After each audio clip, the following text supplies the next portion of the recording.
Lucky Land Slots, you can get lucky just about anywhere. Dearly beloved, we are gathered here today to... Has anyone seen the bride and groom? Sorry, we're here. We were getting lucky in the limo and we lost track of time.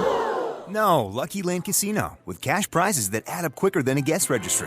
In that case, I pronounce you lucky. Play for free at LuckyLandSlots.com. Daily bonuses are waiting. No purchase necessary. Void where prohibited by law. 18+. Terms and conditions apply. See website for details. Lucky Land Casino, asking people, what's the weirdest place you've gotten lucky? Lucky? In line at the deli, I guess? Aha, in my dentist's office. More than once, actually. Do I have to say? Yes, you do. In the car before my kids' PTA meeting. Really? Yes. Excuse me, what's the weirdest place you've gotten lucky? I never win and tell. Well, there you have it. You can get lucky anywhere, playing at LuckyLandSlots.com. Play for free right now. Are you feeling lucky? No purchase necessary. Void where prohibited by law. 18+. Terms and conditions apply. See website for details. Handle with Care, Cancer and Beyond is a podcast that gives everyone and anyone a place to come and keep it real about their cancer experience. Welcome to Handle with Care, Cancer and Beyond.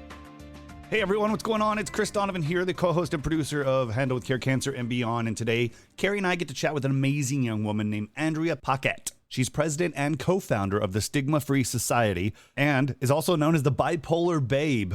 She has a mission to stomp out the stigma. She talks with us about being diagnosed bipolar, also talks about her suicide attempt and how she's working to end the stigma around mental health issues. She's really an amazing lady, so enjoy the conversation between Carrie, myself, and the Bipolar Babe, Andrea Paquette.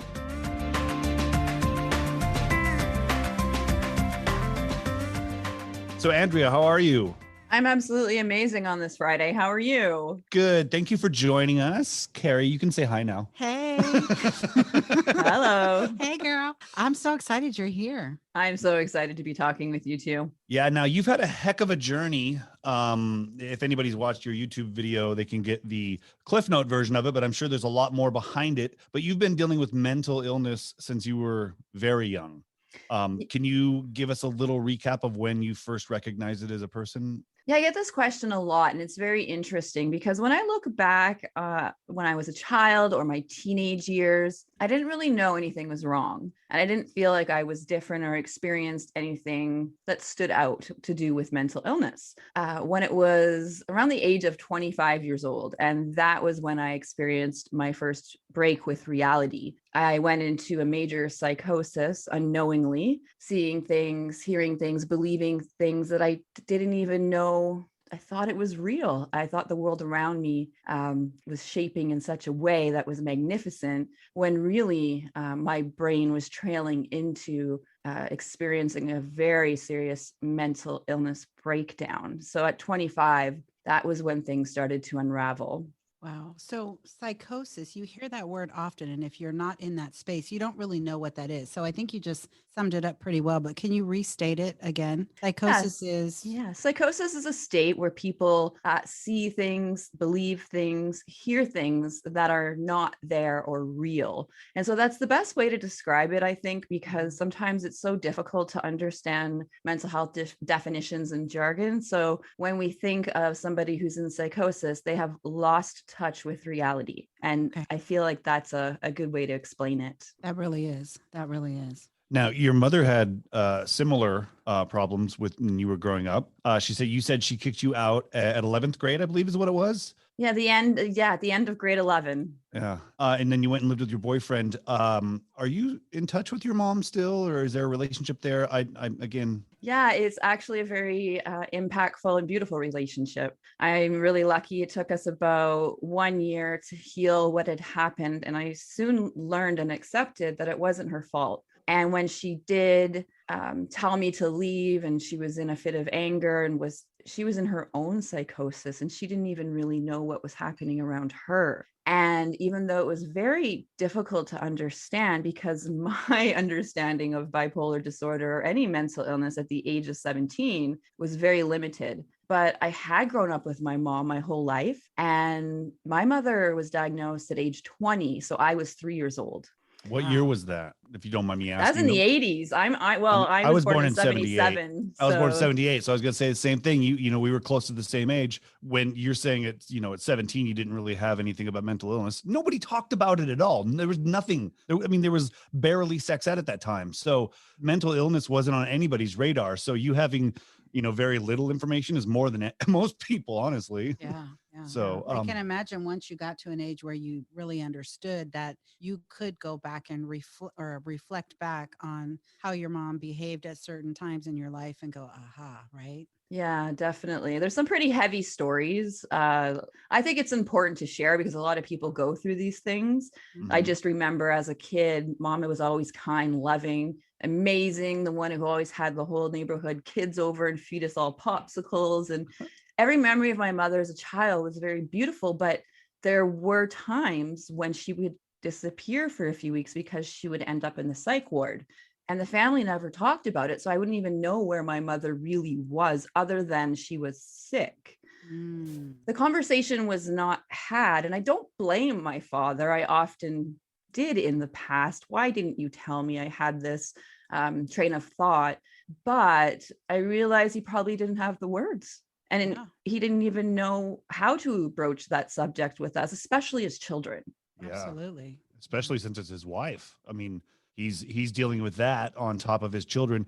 Do you think that he was watching you more intently after your mother was going to the hospital every so often? Like he was like watching you thinking, okay, is it going to happen to my children too? No, I don't feel Dad ever had that fear. I feel like he was really focused on the fact of keeping the family together. And he was very welcoming of my mom every time she came back from the hospital. Their marriage did dissolve for other reasons, really, when I was 8 years old.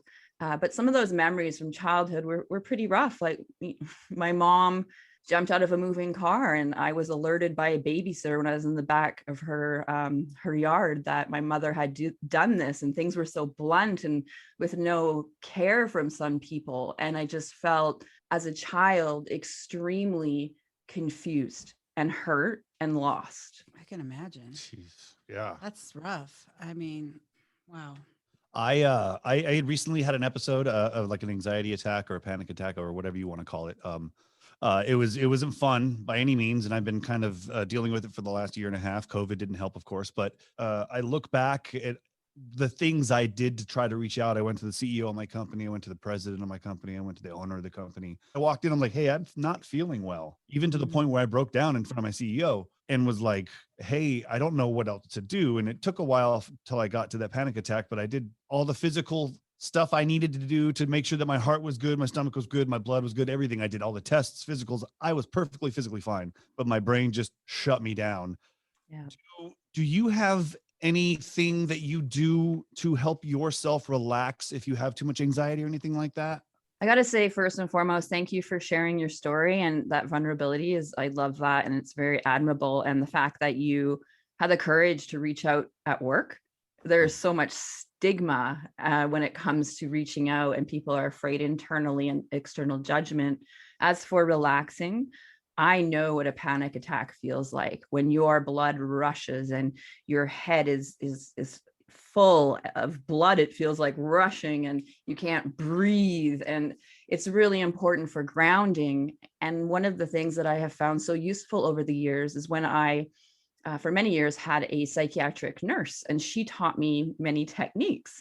One of them being cognitive behavioral therapy, CBT it's called. And with this therapy, it's all about a practice of replacing negative thoughts when we catastrophize and when we worry and when we have anxiety with realistic thoughts. And so it's a process on paper for much of the time to ground ourselves in what is really happening.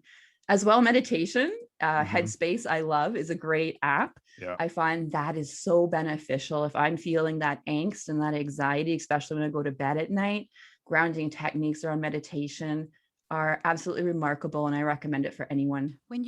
Before you were actually diagnosed in 2005 with bipolar disorder, what types of things, reflecting back now, I don't know if you say symptoms or situations that you had that now looking back was part of that you didn't recognize at first? Does that make Yeah, sense? it was. Yeah, it makes sense. Okay, Yeah. sorry, it's Friday. I can't speak. Yeah, it was a lot more than just the psychosis, right? So there was a Yeah. lot of things that were happening that led up to that big break. And one of them is called mania. And what mania is, it's a state that people with bipolar can get in when they're on the high. And so when they're on the high, they can experience things like speaking very rapidly, and everything feels like it's on fast forward. The energy is pounding and abound and amazing and magnificent, and you feel unstoppable. This led to me having these grandiose ideas about my life and myself. I wrote a 33-page document in 3 hours on a Word document on a computer when I was in this state. And I just felt like this creativity bursting at the seams. And I wrote 33 pages in 3 hours. And I named it, and I believe this to be true, the next election strategy to make Andrea Paquette Prime Minister. I love it. And I thought that you- was reality. That was after you took a big long road trip, right? I isn't that what Yeah. I did Yeah. you see that Yeah, on no, her yeah, I YouTube did. video? I I love her definitely did. YouTube video. Yeah. Thank So you. talk a little bit about that. Like what made you just pick up and take a trip? Well, I was involved in politics. I have a political science degree, and I also ran for nomination for member of parliament in Victoria when I was 24. And I fell in love with politics, and I made many connections. First time I gave speeches and debates, and I really enjoyed the atmosphere and the people. And when I lost that nomination, I felt at a loss. And I was like, what now? I was in a government job. I was feeling very stale and very bored. And I was like, how long am I going to rot in this cubicle? And that's truly how I felt. And maybe fine, that's fine. Some people love the cubicle life, but as you can tell, I'm a little bit extroverted. So I'd really like to get outside the cubicle. And even that meant taking a 5-day alone road trip from Victoria. And I drove all the way across to the other end of the country of Canada. And it's a big country, as you know, and to Ottawa. And Ottawa was the House of Commons. It was the place to be. It was astounding when I saw the Parliament buildings. And I just thought, this is my new life. I had connections there to be an assistant to a member of Parliament. But then it all started coming down. Yeah. And it wasn't that dream life. It was bipolar. And that's when things really hit. So to give us examples of how that happened, how did that play out? Yeah. So the mania, these things started happening with the writing, and then that would really translate into my behavior changing. And when people are acting really out of character, that's when you have to start questioning if they're okay. Is there a mental health issue? But I was mostly alone during this time. I didn't have very many friends. I was house sitting for a friend. She wasn't there. I was on my own. Yeah, you And just moved there on your own. I was gonna say, exactly. I knew a there couple by of yourself. people. Yeah. So when it came to going to a coffee shop, for instance, I would feel so talkative. It was to the point where I was just 10,000 times more talkative than my normal self. And I would talk to strangers and simply engage with them, buy them a coffee. And I would do things like really random acts of kindness, even. And when I look back at it, I gave my gold diamond ring to a man in a wheelchair who had no legs. And I said, you need this more than I do. I wanted to give him something. And I always tell people, I say, a lot of times people think when you're in a mental health crisis, you're scary and you're dangerous. But, I always tell people during this time, I felt moments where I was more understanding, kind, empathetic. Yeah. And those kinds of things showed up as well. It wasn't all disaster. But when the psychosis hit and I started seeing like a globe of the earth in front of me and all the famine of the world and a demon in front of my face. And eventually the neighbor called the police and got a ride, in an ambulance to a hospital and was admitted. But yeah, what really happened after was the depression. Yeah. What was that experience like, having to get in an ambulance and be taken away? I was in mania, so it was kind of okay. You're and I like, was, hey, yeah. this. I it was just hilarious because looking back, right? But the reason why I went to the hospital, I didn't think I was sick.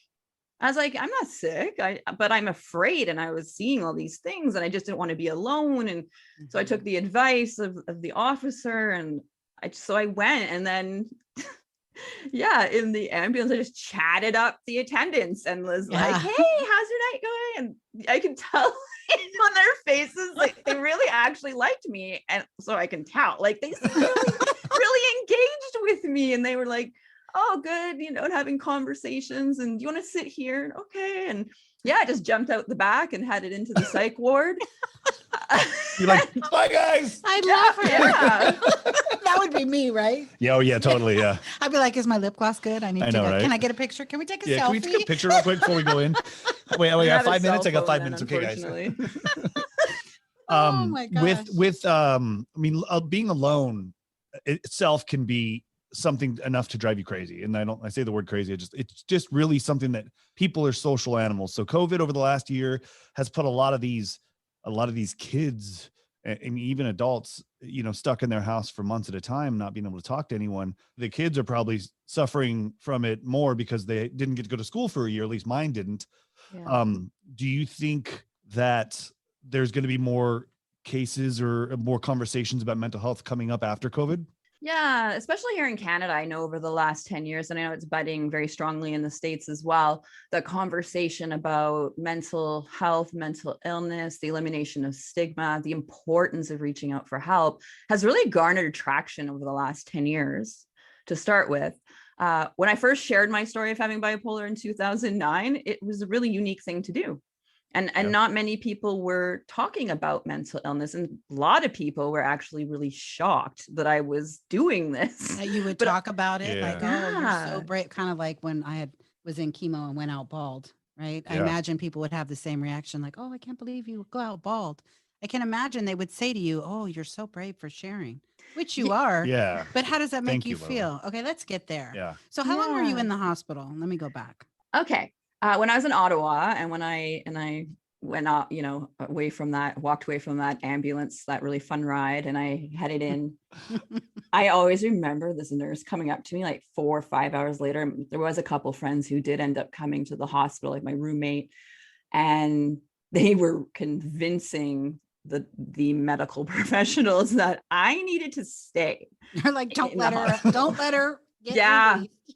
Yeah. And they convinced them. And that was really, what were they telling them? well, I wasn't there to hear it, but I believe it would be, she is acting so weird and doing all these things. And I'd run to Eve's house and be like, thinking she was getting attacked, or like, it was all these delusions. That's part of the psychosis. So scary for them.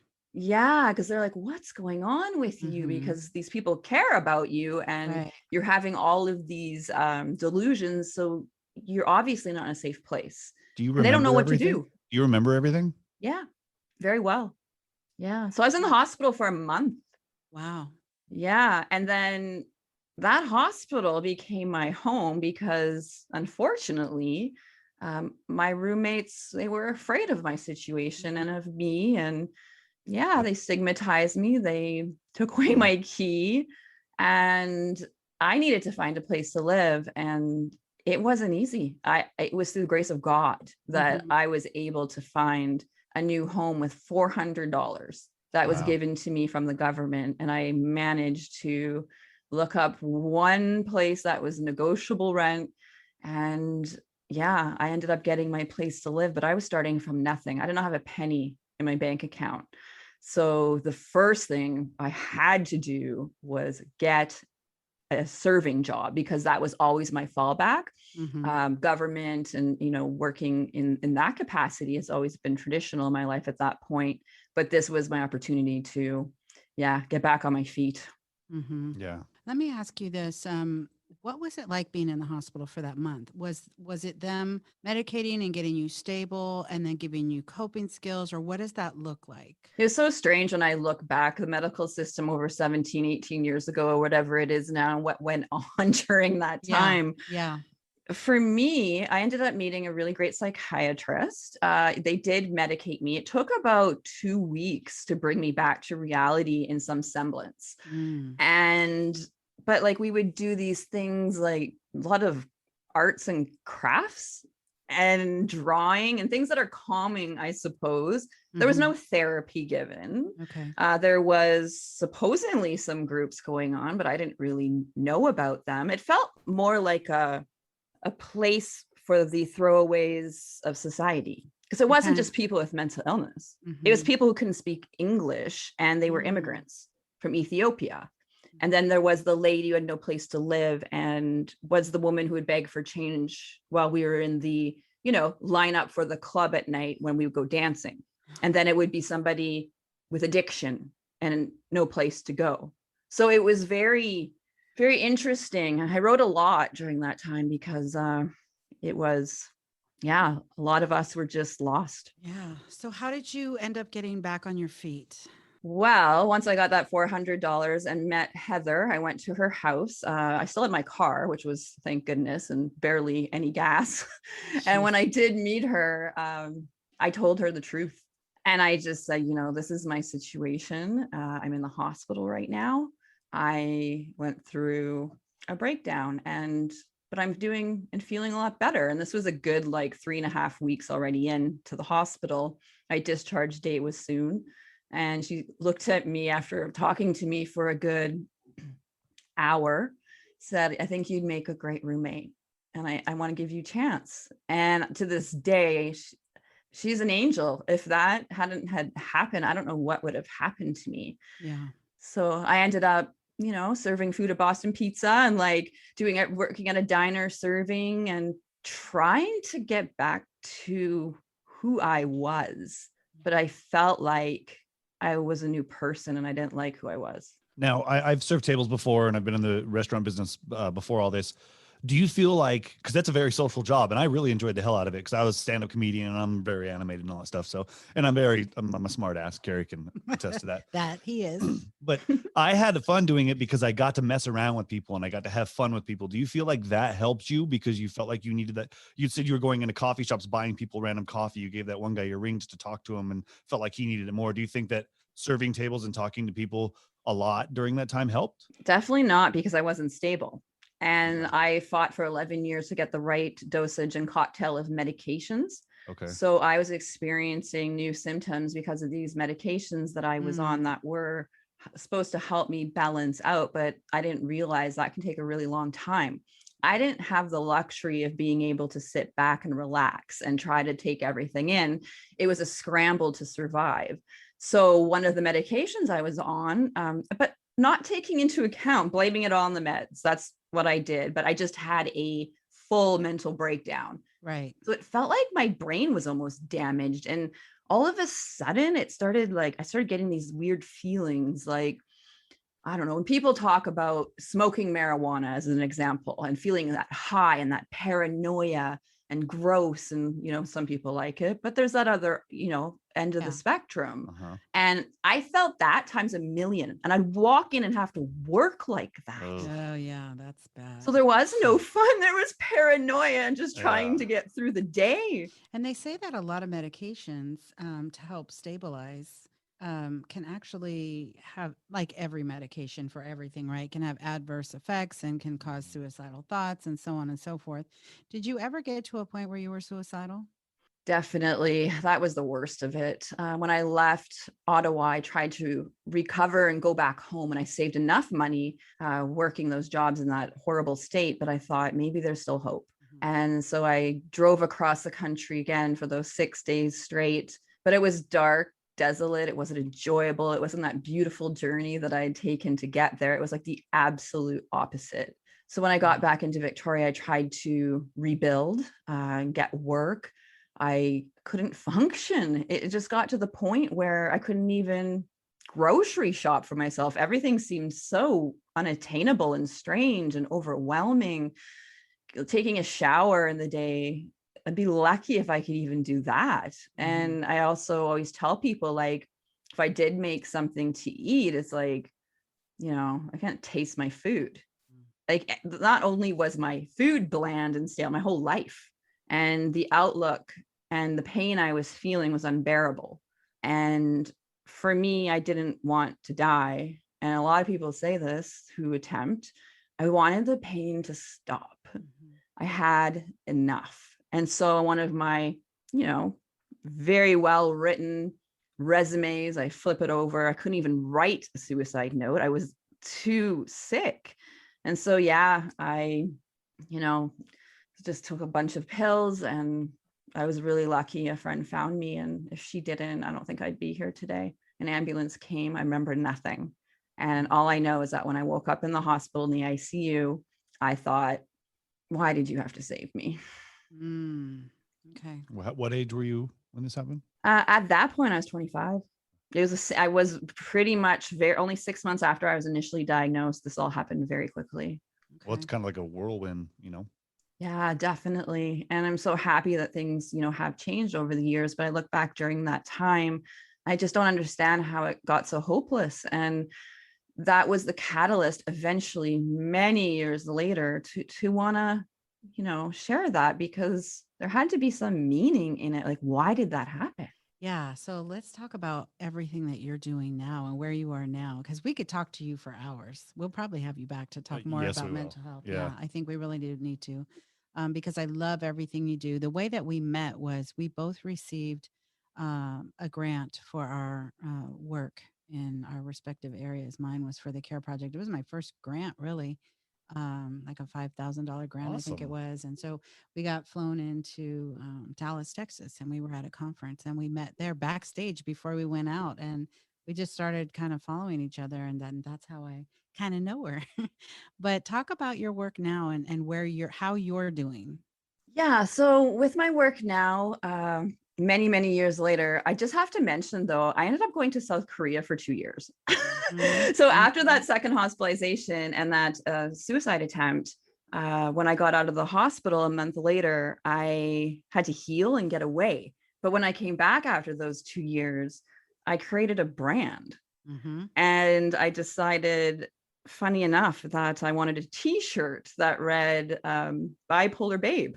Yeah. And I wanted to wear it proudly. I was part of this seminar. My friend was doing a project with funny t-shirts. And I said, oh, I want this t-shirt. It's going to be so cute and pink. And I want me on it with a superhero. And I want it to say stomping out stigma. And I don't want to just wear it. And she's like, you're hilarious. You're going to wear that in a grocery store? Or what are you going to do? Like, and I was like, yeah, Yes. I got to bring wear it everywhere. Yeah. Yeah. But it was a genesis of an idea. It became a brand that I didn't know evolved, and meeting a new friend, I call her my depressed diva, Danielle, and Bipolar Babe and Depressed Yeah. Diva. I like it. That's a superhero group if I've ever heard one. We need names. Yeah, we need to come up with names. But somebody else has to do that for us, right? We Yeah. can't just come up with our names because We'll have it'll sound Andrea weird, I make our guess. But I don't names. know. I'll make mine. I'll make yours. You make mine. I'll send you a couple suggestions after the show. Okay. That'll work. I'm sure she'll probably be on the head. Yeah. So what's the website or how? We'll talk about your organization. Yeah. Yeah. So, So just briefly, Bipolar Babe was the genesis in 2009 with the brand and the t-shirt, and then realizing, you know what, I have bipolar, but that's okay.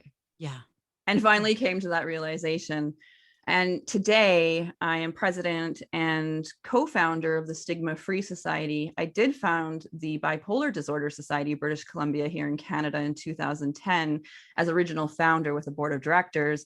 But then in 2016, I met a really great co-founder to rebrand Dave Richardson as the Stigma Free Society, creating a bigger umbrella for conversations around mental health. We offer educational programming, online toolkits, virtual school presentations. We have a rural mental wellness toolkit, COVID-19 resources for youth. So that's where I'm sitting today. It's a bit of a fast forward, but it's been definitely a beautiful journey. I'm one of those people, of course, there's always been ups and downs, but I'm one of those people who actually doesn't see her job as a job. Yeah. I can sit on the weekend and, get into those emails and do some writing or emailing professionals about this, or partnerships and fundraising and all these great fun things I get to do. So as our organization, it bloomed and with $5,000 back in 2009 with a little fashion show we did when we first started.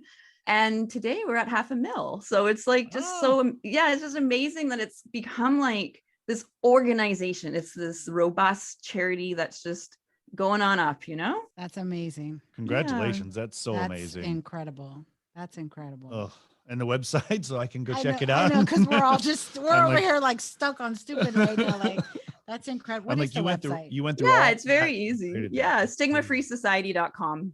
Love it. Yeah, and if you just like plunk in Stigma Free Society into Google, you will find us first and foremost, tons of information. But if you want to learn more about my journey, if you plunk in to Google Bipolar Babe Andrea, there'll be a good 12 fun pages of stuff to articles, and the brand got pretty well known up here in Canada. And it became very catchy and fun, and people were talking about it. I think it's so important, right? Yeah. I mean, it's so important because look, we know it's a serious subject. All mental health is, and your disorder in particular, I think is much more common. Bipolar disorder is much more common than people think or know. And it's just one of those things, kind of like in my cancer land of like male breast cancer, right? People just don't know what they don't know. So it's really important that you share your story. I wish we could talk to you for 3 hours, but I think we will. We will eventually. Yeah, we will. We will definitely have you back because I want to go more depth in your story and recovery and getting. I would love to come back. Absolutely. We want to get this information out about your organization. And let me ask you this. What is the best advice you can give to somebody who's just been diagnosed as bipolar? For somebody who's just been diagnosed with bipolar or any mental illness, the one thing that I always say is it's okay, right? It's so simple and just try to accept that this is a diagnosis that is manageable. This is not the end. This can be managed. And that's what I always tell people when it comes to mental illness. And we have to have hope. And I always embrace my slogan in every speech I give and everything I say, and on every website I author, no matter what our challenges, we can live extraordinary lives. I really feel that. And I just want to provide encouragement, hope, education, and support for others so they don't suffer in silence like I did. Right. You give me the chills. Yeah, there's a lot of them out there. I can guarantee that there's probably quite a few people out there that aren't willing to come out talk about this yet. But I mean, if anything, if you know someone that's like that, pass on this podcast or reach out to the website stigmafreesociety.com. I really think she needs to start a podcast if you don't have one already. Well, I'm part of Wormhole Journal. It's this cool site and it's all about stories. And we're actually going to be starting a podcast with 3 hosts. We haven't even begun yet. I'll be reaching out to you on how to do that in a really good manner. He can take care of you. I love the name. Wormhole Journal. Yeah. So it's really interesting. Gabriel, Nikki, and myself. And we aren't just talking about mental health. We're talking about a lot of different things. And that's the beauty of Wormhole. It could start somewhere and end up somewhere else. That's cool. But mental health will be a part of those conversations. Yeah. I love to chat. It's fun. And I thought, okay, let's just do this. Why not? It's fantastic. Look, it's been a year since we started this podcast, and I saw Chris posted something on Facebook like, hey, if anyone's thinking about this, and I was like, hey, you know what? I kind of been thinking about that. I don't know the first thing about it, and I'm definitely not technical, but let's talk about it. And he always says, well, what happened next? 2 weeks later, I think I had 7 episodes recorded. Yeah, I told her to slow down. I'm like, we haven't even made the imaging yet. Like, stop. We just got the launch date. We're gonna have. But it's good to get that backlog, right? Yes, it is, unless it's talking about the election. Yeah. Right. Well, thank you for what you do too, because honestly, I think you're amazing and brave and so valuable to the community. And when I see, you forge ahead with your cause, I'm in awe of you a lot. I wish I could. I always say I wish I could just quit my full-time job and do this full-time. But soon. Unfortunately, I can't do that right now. I need my insurance. Okay, so I don't keep up on Canadian politics. So are you prime minister yet? Not yet. I think I'd do a better freaking job. Don't worry, I'd vote for you if I could. Yeah, I think a lot of people would. We need an option. Thank you so much for joining us today. You are a rock star. You rock. You are. And we will have you back, ma'am. All right. Thank you so much. Thank you. Take care. Yeah, you too. Thank you for listening to Handle with Care. Please let us know what you think of the show by leaving a rating and review. And don't forget to share it with a friend. For more information or to connect with Carrie, go to thecareprojectinc.org.